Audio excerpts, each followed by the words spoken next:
AP zero news కు స్వాగతం సుస్వాగతం. ఏపీ జీరో న్యూస్ ను షేర్ చేయండి, సబ్స్క్రైబ్ చేయండి.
మా చర్చలు జరిపిన మా లీడర్స్ అందరినీ పిలిపించి చర్చలకు పిలిచారు. కానీ జీతాలు అయితే పెంచము, జూలై నెలలో మేము పెంచుతామని చెప్పారు.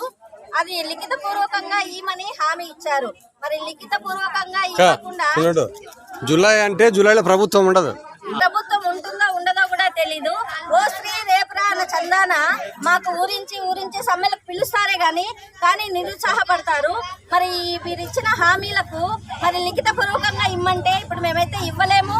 మీకు 5 ఏళ్లకు ఒక్కసారి మేము పెంచుతామన్నారు. మేమన్నా గవర్నమెంట్ ఉద్యోగస్తులమా 5 నెలలకు ఒకసారి పెంచడానికి? మరి అలాగే ఈ కూరగాయలు ఇవన్నీ నిత్యావసర సరుకుల ధరలన్నీ కూడా 5 ఏళ్లకు ఒకసారి పెంచొచ్చు కదా. మరి అప్పుడే ఎందుకు మీరు పెంచారు? పెంచి మా కడుపులు ఎందుకు కొడుతున్నారు? మరి ఈరోజు కడుపు అంగన్వాడీ వాళ్ళంతా కడుపు మండి ఈరోజు భోగి మంటలు కాదు, అంగన్వాడీల కడుపు మంట అని చెప్పేసి మీరు ఇచ్చిన జీవోల్ని లిఖితపూర్వకంగా ఇవ్వండి. లేదంటే మీరు చాలా ఇంకా ఎక్కువగా ఉధృతం చేస్తామని, ఎన్నికల లోపలే మాకు ఏదో ఒకటి చేసి మమ్మల్ని ఇళ్ళకు పంపించే తీరుగా ఉండాలని ప్రభుత్వాన్ని కోరుచుంటున్నాం. ఈరోజు రాష్ట్ర వ్యాప్తంగా జరుగుతున్నటువంటి అంగన్వాడీ అండ్ హెల్పర్ల సమ్మె 33వ రోజుకు చేరుకుంది. ఈ సందర్భంగా ఇది భోగి మంట కాదు, మా అంగన్వాడీల కడుపు మంట అని ఈరోజు కార్యక్రమాన్ని నిర్వహించడం జరిగింది.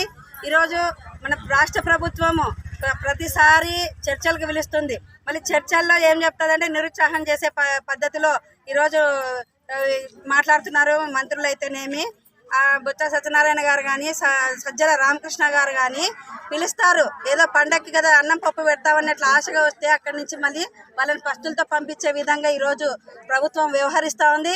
అయితే మేము ఒకటే చెప్తున్నాం, మీరు ఇచ్చే హామీలు ఏవైతే ఉన్నాయో మా దగ్గర డబ్బులు ఉన్నాయి, కానీ మేము ఇప్పుడు పెంచలేం జీతాలంటే. అయితే మా దగ్గర అన్నం వండడానికి వడ్డీ పెట్టినాం, రెడీగా ఉంది. ఇప్పుడు తినద్దండి, ఆకలి అయ్యేటప్పుడు మళ్ళీ ఎప్పుడో 10 రోజులకు ఒకసారి తినండి అనే పద్ధతిలో ఈరోజు చెప్పడం కరెక్ట్ కాదని చెప్పి మేము చెప్తున్నాం. కాబట్టి మీరు ఏవైతే హామీలు ఇస్తున్నారో, మీరు జూన్ జూలై అంటున్నారు, మరి జూన్ జూలైలో ఏ ప్రభుత్వం ఉంటుందని మీరు గ్యారంటీ ఇవ్వగలరా? కాబట్టి ఇప్పుడు ఏమైతే మీరు హామీలు ఇస్తున్నారో తక్షణమే జీవోలు విడుదల చేయాలని చెప్పి మేము తెలియజేస్తున్నాం. లేని పక్షంలో పోరాటాలు ఆగవు, ఉద్యమాలు ఆగవు, అంగన్వాడీలు విధులకు వెళ్ళరు. మీరు బెదిరిస్తే బెదిరిపోయేది అంగన్వాడీ వర్కర్ల సమ్మె కాదని చెప్పి మేము ఈరోజు హెచ్చరిస్తున్నాం. మీరు కనుక ఇప్పటికైనా నిర్దిష్టమైన హామీ ఇమ్మని అడుగుతున్నాం. మీరు అంటే 1000 రూపాయలు పెంచుతాం అంటున్నారు. 1000 రూపాయలు పెంచి ఇప్పుడు ఎన్ని రోజులైందని చెప్పి మేము అడుగుతున్నాం. 5 ఏళ్లకోసారి మా నియమం అంటున్నారు.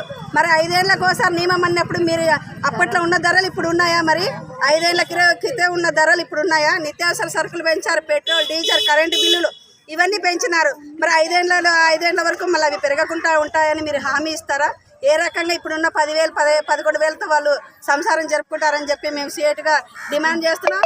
మీరు తక్షణమే మీ ఒక చర్చలతో కాలయాపన చేయకుండా అంగన్వాడీ వర్కర్లకి నిర్దిష్టమైన హామీ ఇవ్వకపోతే పోరాటాలు ఉధృతం చేస్తామని చెప్పి తెలియజేస్తున్నాం. అదేవిధంగా పని భారము మీరు సాయంత్రం 4 వరకు చెప్తున్నారు టైం, మరి టైం తగ్గించండి. మీరు జీతాలు పెంచలేనప్పుడు టైం తగ్గించి 9 నుంచి 1 గంట వరకు అని చెప్పి తగ్గించండి.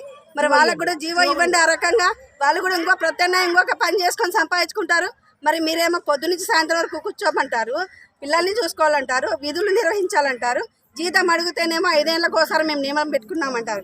ఇది ఎక్కడి ప్రభుత్వం అని చెప్పి మేము ఈరోజు డిమాండ్ చేస్తున్నాం. అసలు ఎక్కడే కానీ ఏ రకంగా కానీ ఏ రాష్ట్రంలో కూడా ఇంతవరకు 33 రోజులు అంగన్వాడీ వర్కర్లు చేసిన సమ్మె లేదని చెప్పి చరిత్రలో మన రాష్ట్రం నిలబడిపోతుందని చెప్పి మేము తెలియజేస్తున్నాం. కాబట్టి ఇప్పటికైనా డిమాండ్ నెరవేర్చాలని చెప్పి సీఐటీగా డిమాండ్ చేస్తున్నాం. Thank you.